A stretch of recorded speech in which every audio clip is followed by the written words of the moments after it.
अरे मेरो लाला सकारे जाएगो, काय को जाएगो, मेरे लाला को कौन ले जाएगा। सीधी लाला के पास गई और भगवान ने माँ की यशोदा के चरणों में माथा टेक करके आंसुओं से चरण धो दिए। ऊपर किया लाला को, आंखों में आंसू देखे तो मैया समझ गई। मैया बोली, लाला मैं जो सुन रही हूं क्या वो सही है, क्या वो सही है जो मैं सुन रही हूं। तब तक लाला ने कहा, मैया हमारे तुम्हारा काऊ जन्म को कोई ऐसा कर्म हो संग रहवे को तो हम तुम संग रहे, लेकिन अब मेरे दूर हैवे के दिन आ गए हैं। अब मेरो समय कर्तव्य के मार्ग पे जावे को है। मैया मुझे क्षमा करना, मुझे आशीर्वाद देना कि मैं अपने कर्तव्य के मार्ग पर खरा उतरूं। मैया ने कहा, बेटा पंडित जी ने जब तेरी जन्मपत्री बनाई तब कहा था, यशोदा तेरो लाला तो राजा बनेगो, पर जब ये राजा बनेगो ना तू जा खोई बैठेगी, ये तेरे से दूर चला जाएगा, तुझे छोड़ के चला जाएगा। मुझे लगता है तेरे राजा बनवे के दिन आ गए हैं, और अगर तेरे राजा बनवे के दिन आ गए हैं तो बेटा एक मेरी प्रार्थना है, मैं तो रोकूंगी नहीं। जब तू राजा बने तो तेरे महलन में दास और दासी होंगे, नौकर चाकर होंगे, तो हमारा बुढ़ापा नहीं है। हम काउते नहीं कहेंगे कि हम तेरे मैया बाबा हैं, काउते नहीं कहेंगे, पर तू हमें अपने कहूँ ऐसी जगह त्यो गोबर डालते रहेंगे, ते झाड़ू लगाते रहेंगे। नीच टहल ग्रह के सब करी हूँ, नीच टहल। भगवान ने कहा, री मैया मैं तेरो लाला हूं और तेरो ही लाला रहूंगा, चाहे मैं कितनों बड़ा राजा है जाऊं, चाहे महाराजा है जाऊं, पर मैं यशोदा को लाला हूं और यशोदा को ही लाला रहूंगा। मैया अभी आधी रात है, सो जा। अब कहीं मैया को नींद आती है, अब कहीं मैया को चैन आता है। पूरी रात लाला के सिराने बैठ करके माथे पर हाथ फिराती रही, रोती रही कि भगवान ने ये रिश्ते क्यों बनाए और क्यों देता है और क्यों छीन लेता है, क्यों मिलाता है और क्यों दूर कर देता है। हे विधाता, ये तेरी लीला क्या है। चौथे पन में एक बालक दयो और वो भी बुढ़ापे में तहने मोते छीन ले। ऐसा यशोदा रोती रोती सोच रही है। सवेरो भयो, लाला जगायो, नभायो, धुवायो, तैयार करियो, पर आज खुश है कि नहीं। आज रोए रोए के हैं, आज रोए रही है और भगवान को तैयार कर रही है। मोर मुकुट बांधियो, दही खवाई, माखन खवायो। भगवान अपनी माँ से मिले, सखाओं से मिले। एक सखा था गरीब, तोक नाम का, एक मधुमंगल भी गरीब था। उसे गले से लगा करके उस सखा ने कहा, भैया अब तक तो तेरे बल पे हम काऊ के घर में घुस जाते, पर अब तेरे बिना हम काऊ के घर में घुसेंगे नहीं। इन सबन पे तो व्यवस्थाएं हैं घर में, लेकिन मेरे यहां तो कछु ना, तेरे बल पे जीवन गुजारो हैरो।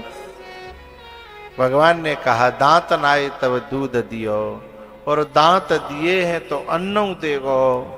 जान को देत अजान को देत, जहान को देत वो दे। मन मूर्ख चिंता करे क्यों, और चिंता करे ते कहा करे लेगो। ऐसा कह करके गले से लगाया भगवान ने उस सखा को। और भगवान नंद बाबा से जाकर के मिले हैं। मन है व्याकुल नयन सजल है, ये कैसी कठिन विदाई हो। इस सूरज के संग डूब रहा मन, ये कैसी बेला आई हो। भगवान जो है रथ पर बैठे हैं, थोड़ी दूर गए तो वहां गोपियां नीचे लेटी थी कि हमारे ऊपर है कि ले जाओ। उनको उतर के जैसे तैसे समझाया और माँ यशोदा पीछे बेहोश हो गई। फिर भगवान लौट करके यशोदा को गोद में लेते हैं और कहते हैं, माँ अभी मैं कहूं ना गयो, देख मैं तेरा बेटा यहीं पे हूं। जैसे तैसे माँ को होश आया, और जब माँ को होश आया ना तो मैया ने एक ही प्रार्थना करी, बेटा मैं तो रोक ना रही, मेरी तो यही दुआ है कि तू जहां रहे भगवान तो सुखी रखे। माँ तो यही चाहती है ना कि मेरा बेटा कहूं रहे सुखी रहे, मेरी बेटी कहूं रहे सुखी रहे। यही दुआएं, यही भजन, यही पूजा पाठ, यही मंदिरों में जाकर के मांगती है तो मेरा बेटा जहां रहे सुखी रहे। मैं तो रोकूंगी नहीं, पर बेटा मेरी एक प्रार्थना है, यद्यपि मैं तेरी मां हूं पर फिर भी मैं तेरे हाथ जोड़ करके एक प्रार्थना कर रही हूं। हाँ मैया बता। बोले मेरे मन में एक पीड़ा है, एक दर्द रहता है, परेशानी रहती है, भाई दूर कर जा। बोले का? बोले एक दिन मैंने तू पकड़ के मार्यो और ऊकल से बांध्यो और पूरे दिन बांध के रखो और तेरे ऊपर 2 पेड़ गिर गए। अब वो दिन जब याद आता है तो मेरे कलेजे में पीर होती है। तू मुझे यूं कह जा कि मैंने तू क्षमा कर दी। भगवान ने कहा मैया तेरे ऊखल से बंधवे में और तेरे हाथन पिटवे में मुझे सुकून मिलो ना, वो सुकून तो मुझे बैकुंठ में नहीं मिलो। माँ बाप की पिटाई में जो आशीर्वाद होता है, जो सुकून होता है, जो आनंद होता है, वो दुनिया के किसी और काम में वो सुख नहीं होता। पर मेरे मन में तो पीर होती है ना बेटा कि मैंने तू क्यों मार्यो, को पूरे दिन बांध के राख्यो। ये माँ का कलेजा होता है ना भैया, ये बड़ा मुलायम होता है। यदि माँ पहले तो बच्चे को पीटना नहीं चाहती, लाख से लाख गलती करता है, वो पूरे दिन माँ को परेशान करे तो बचत रहते पीटवे थे, क्योंकि पीटवे के बाद वो तो खेलन लगेगा, वो तो बेशर्म है। लेकिन माँ थोड़ी फिर पूरे दिन चैन से रह पावेगी, फिर पूरे दिन रोती रहती है कि मैंने जो आज बहुत मारे। बाकी पीठे बार बार देखेगी, उछरियाई मैंने जो लौद दई का, मैंने जो डंडी दई वो उछरियाई है। कितना निर्मल और पावन है माँ बेटे का नाता। इनो मास गर्भ में धरती, उस माँ को शीश झुकाता। ये बेटा कोई माँ से रूठे, ये माँ 100 बार मनाए। यदि माँ बेटे से रूठे, उसे कौन मनाए। यदि कहूं माँ को 4 और 6 बेटा हो और बा के पति नहीं हो तो पार ले जागी, 4 ने पाल ले जाएगी, 6 ने पाल ले जाएगी। लेकिन जब माँ के पालवे की जब समय आती है ना, और जब भी औलादें बरकने लगती हैं कि मेरे ही हिस्से में थोड़ी है, तब उन औलादों को सचमुच में मैं थूकता हूं साहब। जब कोई बेटा परदेश में होता है और जब आता है ना घर पे छुट्टी, तो फोन करता है घर पे कि मैं आ रहा हूं, मैं 15 दिन की छुट्टी है और फलानी जगह पे हूं, यहाँ की मशहूर चीज ये है, मैं क्या ले आऊं? तो पत्नी बता देगी ये ले आना, बहन बता देगी ये ले आना, भाई बता देंगे ये ले आना। जब फोन माँ के कान पे जाता है ना, और माँ जो पूछता है माँ मैं आ रहा हूं, मैं तेरे लिए क्या लाऊं, तो वो कप कपाते होठों से एक ही बात कहती है कि मोए काऊ शौक की जरूरत ना है, मोए काऊ साड़ी धोवती की जरूरत ना, मेरो तो तू ही सुकून है, तू ही मेरी शांति है, तू ही मेरो आनंद है, तू कब आ रहा हो, जल्दी आ जा है तो देख लूंगी, सोई मेरो पेट भर जाएगा। और पता है जब बेटा आ जाता है तो कितनी बीमार पड़ी हो ठीक है जाएगी। फिर बहू कहती है ताने के रूप में, बाद नाते तो मम्मी बीमार पड़ी है, आज मम्मी ठीक है गई, आज तो बिना दवाई के ठीक है गई। अरे पागल, तू जानती नहीं है जो इन दवाओं में जो असर नहीं है, जो असली दवा है वो तो आज आई है। जो माँ की असली दवा है ना, वो बेटे का पास आना ही होता है। और जब बेटा लौट के जागो ना, तो पागल है जाएगी, रोटी बनावेगी, परामठी बनावेगी, अचार धरेगी, और बाय देव के ले तू खा ले, बेटा तो चले वो, अब बाय खवाओ, फिर बाकी मुंह में जाता नहीं। बोले क्यों? बोले मेरा बुढ़ापा चल रहा है, कभी 6 महीने में आता है, कभी 4 महीने में, कभी साल लग जाती है, मुझे ये नहीं पता कि मेरा आखिरी मिलन कब है, क्योंकि अब की अगली बार मिल पाऊंगी के नहीं मिल पाऊंगी, ये मेरी समझ नहीं आता। ये सोच सोच करके वो माँ रोती रहती है। मेरी प्रार्थना है भैया, ऐसो देवता न कऊ मंदिर में है, न कऊ तीर्थ में है, न कऊ धाम में है, जो हर समय तुम्हें दुआएं देता रहता है, चाहे तुम पूजा करो और चाहे न करो। लेकिन ऐसे देवता की असली सेवा जिन्हें मिल जाती है ना, वे सौभाग्यशाली हैं। उनसे पूछना जिनके जीवन में माँ नहीं होती, उनसे पूछना कि माँ की कीमत क्या होती है। जिनकी माँ छोड़ करके चली जाती है ना, उनसे पूछिएगा। इनके दिल को सुकून देना, दुखाना नहीं। तुम्हारे सिर पे हाथ रखेगी तो समझ लो वैकुंठ मिल गया, आशीर्वाद मिल गया।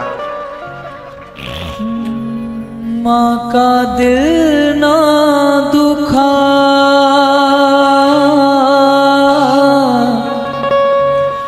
माँ का दिल ना दुखा, ये प्रभु की अमानत है माँ, माँ का दिल ना दुखा।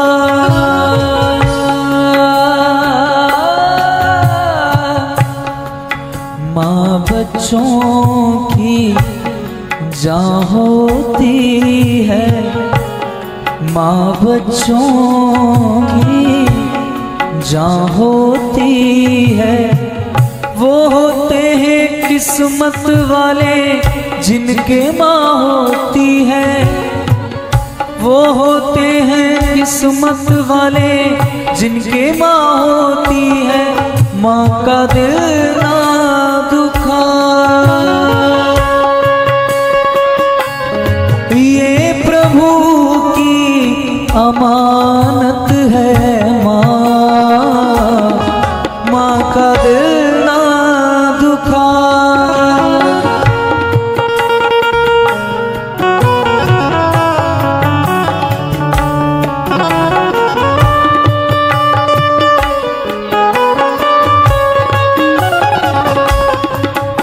तुझको पाना है जिसने बड़े प्यार से, तेरा दामन भरा उसने किरदार से।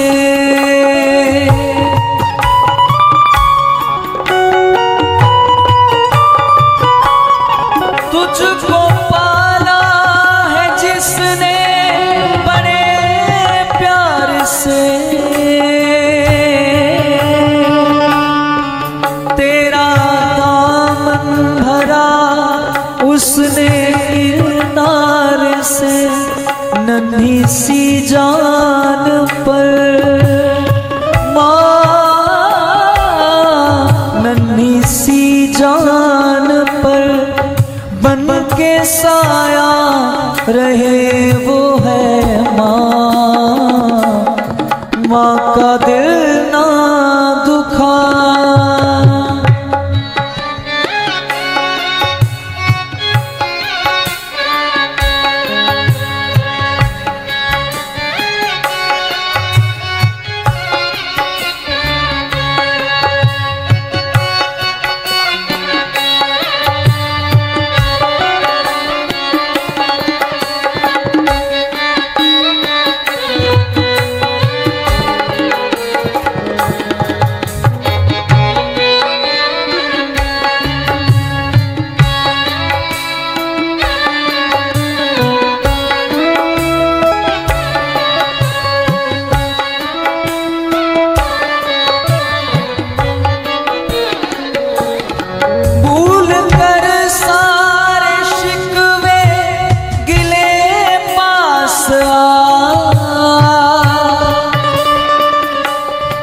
वो मिटा देगी दुनिया का हर गम तेरा।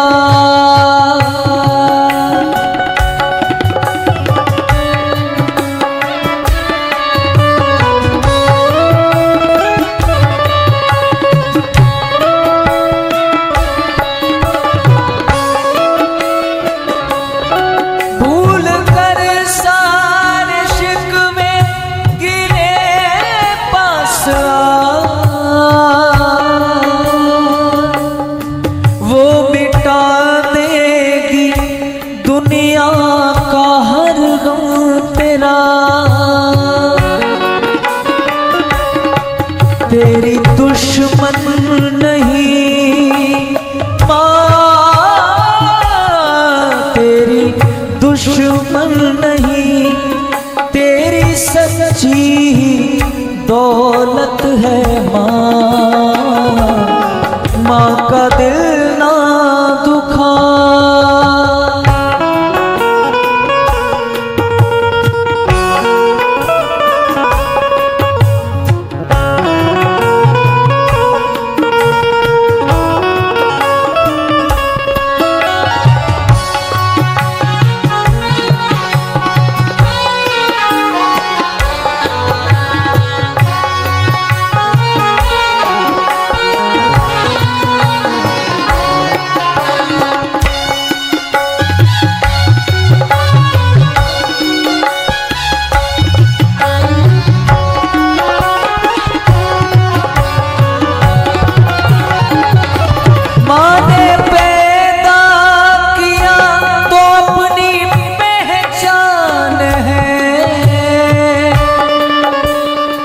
कलेजा तब फटता है जब 4 बच्चों की बहुएं और जब कहती हैं कि मम्मी 4 हिस्सों में बांट लो, 3-3 महीना आएंगे, 3 महीना हमारे यहाँ, 3 महीना उनके यहाँ। कलेजा फटता है तब, क्योंकि माँ ने तो कभी बंटवारा करने की सोची ही नहीं थी। वो तो बच्चों में भी बंटवारा नहीं चाहती थी, और औलाद ने और औलाद की बहुओं ने माँ का ही बंटवारा कर दिया। माँ के हिस्से कर दिए, 4 टुकड़े कर दिए। ये बंटवारा माँ के कलेजे का है, और कलेजे को जो आदमी तोड़ता है, बंटवारा करता है। अरे तुम 4 को पाल करके पढ़ा करके बड़ा कर दिया, अब तुम 4 लायक है गई। बाकी बाद कह रहे हैं 4 महीना 3 महीना मेरे जा, 3 महीना तेरे जा। अरे ऐसी औलाद पे तो थू है। वो कोई औलाद है? वो कोई बहू है? मैं बहुओं से एक बात कहना चाहूंगा, ये पाप मत कमाना। क्या? किसी माँ के बेटे को माँ से दूर मत करना कि माँ अलग और बेटा अलग। क्योंकि यदि आज हमने माँ के बेटे को माँ से दूर किया तो कल हमारा भी नंबर है कि हमारा भी बेटा हमसे दूर ले जाएगी कोई, जैसे हमने दूर किया है। इसलिए हमेशा माँ से बेटे को एक रखने की कोशिश करनी चाहिए। हो माने पैदा किया तो अपनी पहचान है। माँ हमारी तुम्हारी सबकी भगवान है।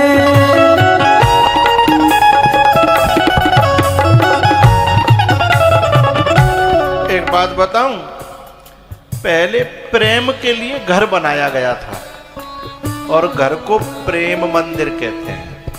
हम लोग जाते हैं ना प्रेम मंदिर के दर्शन करने, क्योंकि घर तो अब मंदिर रहा नहीं, इसलिए हमें दूसरी जगह प्रेम मंदिर में जाना। लेकिन घर में यदि सचमुच में प्रेम हो तो घर ही प्रेम मंदिर बन जाए। लेकिन हमने उल्टा कर दिया। हमने बहस करने के लिए अदालतें बनाई थी और प्रेम करने के लिए घर बनाया था। लेकिन नालायकों ने घर को अदालत बना दिया। अब घर जो बहस अदालतों में होती थी वो घरों में होती हैं, पति पत्नी में होती हैं, देवरानी जेठानी में होती हैं, और भैया भैया में कराने की कोशिश होती है। जो बहस अदालतों में हुआ करती थी वो कहाँ होने लगी? घरों में। और जो प्रेम घरों में हुआ करते थे अब लिखत पढ़त उन प्रेमों की अदालतों में होने लगी है। कोर्ट मैरिज जिसे कहते हैं, लव मैरिज जिसे कहते हैं, प्रेम अदालतों में होने लगे और बहस घरों में होने लगी। अब जाते ज्यादा नरक हो और को देखने की जरूरत नहीं है। जो घर हमने प्रेम के लिए बनाया था उसमें बहस, उसमें जिद, उसमें आपस में बात का काटना छांटना है, तर्क करना, कुतर्क करना, इसलिए घर नरक बन गया है।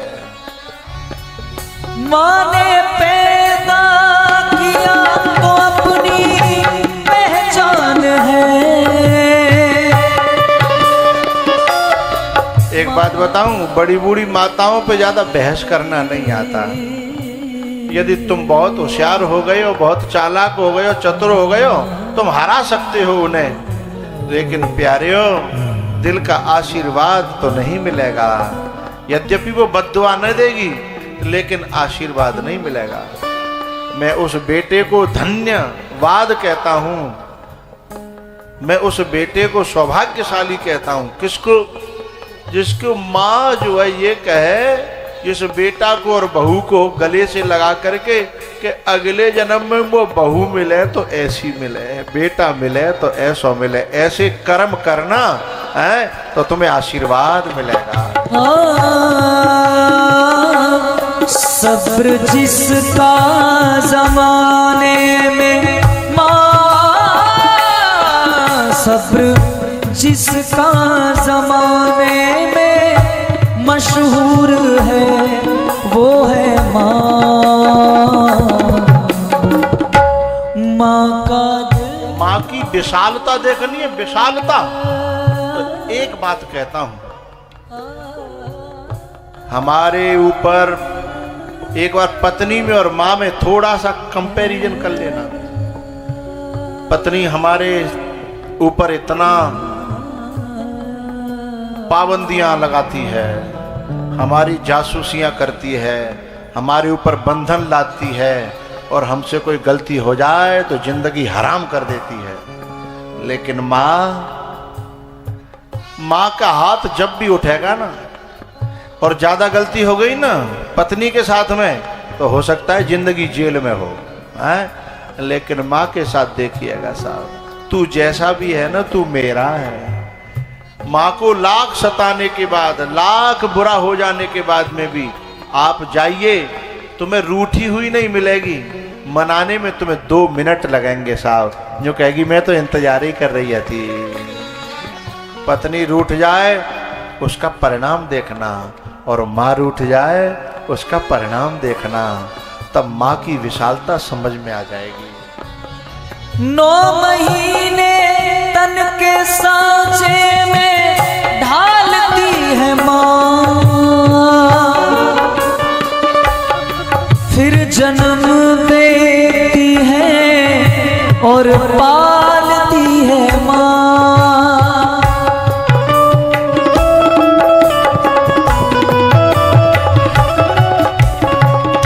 तिल के लड्डू होते हैं, तिल के लड्डू अथवा लाई के लड्डू, वे लड्डू यदि चुपके हुए हैं, बंधे हुए हैं, तो उसके पीछे कारण है गुड़। ठीक है ना? ऐसे ही घर यदि चुपका हुआ है, बंधा हुआ है, घर मिलकर के चल रहा है, जितने समय तक चल रहा है, उसके पीछे कारण है माँ। यदि बेटे ने कोई गलती कर दी, बाप बहुत गर्म है, तो धीमे धीमे बाकी गरमाई है ठंडो करेगी। देखो समझो करो, बालक है गई होगी गलती 50। अच्छा बाकी बाद बाप फिर हमेशा क्या कहता है, तय नहीं बिगाड़े हो। बाप की भी सुनना, और जब कभी बेटा को समझाएगी तो बेटा क्या, तू तो पापा की पक्ष लेगी हमेशा, तैन तो वो मेरा संग दे हो ना। बेटा की भी सुनना, बाप की भी सुनना, और अपने जीवन के सारे शौक और श्रृंगार छोड़ करके दोनों के दबाव में रह करके दोनों को एक करने की कोशिश करते रहना। उधर से हाई वोल्टेज हो ना, उनमें जो जहर बन रहा है उसको कम करना। वो जो बात कह के जाता है ना, बाप कह देना उससे, ऐसे नहीं कहती जैसे मैंने कही भाई पहले नरम करेगी, भाई मुलायम करेगी, भाई शहद में लावेगी, तब बेटा बतावेगी। बेटा भी बड़ी अकड़ में बात कह के जाता है, भाई नरम करेगी, भाई मुलायम करेगी, भाई शहद में लावेगी, तब बापे बतावेगी। इतना झेलने के बाद और दोनों की बुरी होने के बाद में भी घर को बांध करके रखती है, उसी को तो माँ कहते हैं साहब। 9 महीने तन के सांचे में ढालती है माँ, फिर जन्म देती है और पालती है माँ। तेरी दुश्मन नहीं माँ, तेरी दुश्मन नहीं, तेरी सच्ची दौलत है माँ। माँ का दिल ना दुखा,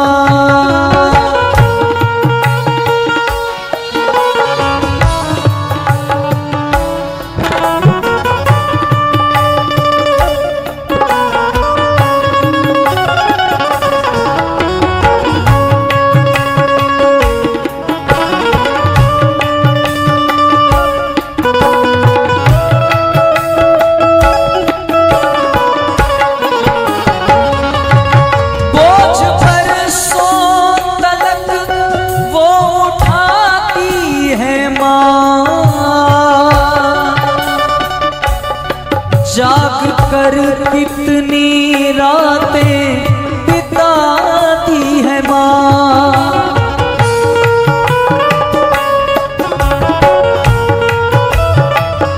ओ बोझ बरसों तलक तो उठाती है माँ, जाग कर कितनी रातें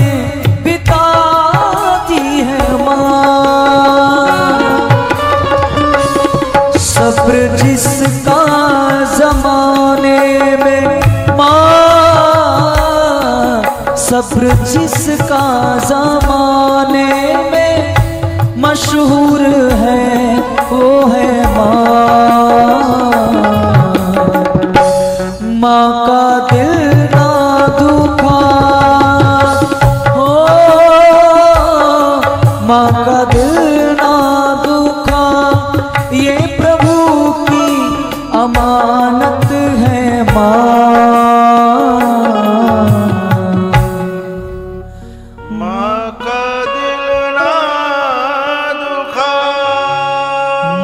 माँ बच्चों की जान होती है, वो होते हैं किस्मत वाले जिनके माँ होती है। सब्र जिसका जमाने में माँ, सब्र जिसका जमाने में। एक बच्चा मेरे पास में आया और आकर के बोला, बाबा मैं एक बच्चे को लेके आया हूं, मेरा एक बच्चा है। मैंने कहा लेके आओ। सो एक अपनी बूढ़ी माँ को लेके आ रहा। मैंने कहा ये कैसे बच्चा है? बोले जब मैं बच्चा था ना तब ये मेरी माँ थी, अब ये बूढ़ी हो गई तो ये बच्चे के समान हो गई है, इसलिए मैं इसकी माँ बन गया हूँ। माँ की तरह इसको खिलाता हूँ, पिलाता हूँ, माँ की तरह इसके साथ खेलता हूँ मैं। मुझे ये बात बड़ी प्यारी लगी। बहुत से लोग सिटियों में रहते हैं, गोद लेते हैं, गायों को गोद लेते हैं, गांवों को गोद लेते हैं, बच्चों को गोद लेते हैं। मुझे तो लगता है आजकल हमको भी अपने माँ बाप को गोद लेने की जरूरत आ पड़ी है। हिंदुस्तान को अब ये जरूरत आ पड़ी है कि अपने माँ बाप को गोद ले ले। जब माँ का बंटवारा हो ना तो बंटवारा न होने दे। ये कहे कि माँ मैंने गोद ले ली। इसने जब हमें इतना पाला तो क्या हम एक माँ को नहीं पाल सकते हैं? माँ के साथ खेलो। उसने कहा बच्चे ने, मैं रोज जब बाजार से आता हूँ तो माँ के लिए कभी मैं मूंगफली लाता हूँ, कभी मैं आइसक्रीम लाता हूँ, कभी मैं गाजर का हलवा लाता हूँ, कभी कभी बाजार में पुआ बिकते हैं, पुआ और साग बिकता है कहीं कहीं। तो बोले मेरी माँ को पुआ बहुत पसंद है, नरम नरम तो मैं पुआ लेके आता हूँ। मैंने कहा बेटा तेरी सारी भक्ति पूरी हो गई है, इसमें सब भक्ति छुपी है। सबते सेवक धर्म कठोरा है, ये तूने बहुत अच्छा काम किया, अपनी माँ को गोद ले लिया।